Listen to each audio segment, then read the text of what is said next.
يا أيها الناس إنا خلقناكم من ذكر وأنثى وجعلناكم شعوبا وقبائل لتعارفوا إن أكرمكم عند الله أتقاكم.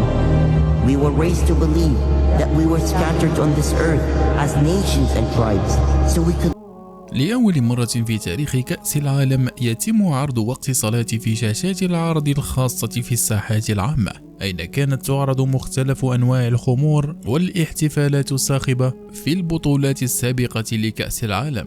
دولة قطر تصنع الحدث وتحافظ على أسس الدين الإسلامي وتبهر العالم بافتتاح من الخيال في استاد البيت العالمي، والذي عرف العالم من خلاله تقاليد الأمة الإسلامية والعربية. ولأول مرة في تاريخ كأس العالم يتم عرض القرآن الكريم وتلاوته على الحاضرين. فعلا إنه لأمر مشرف. وإضافة إلى ذلك هناك قرارات صارمة بمنع الخمور في الساحات العامة، وهذا القانون ينطبق على كل المشجعين والزوار، كما ويرفع صوت الآذان في الساحات العامة كذلك، والحديث عن اعتناق بعض المشجعين الإسلام في وقت قياسي.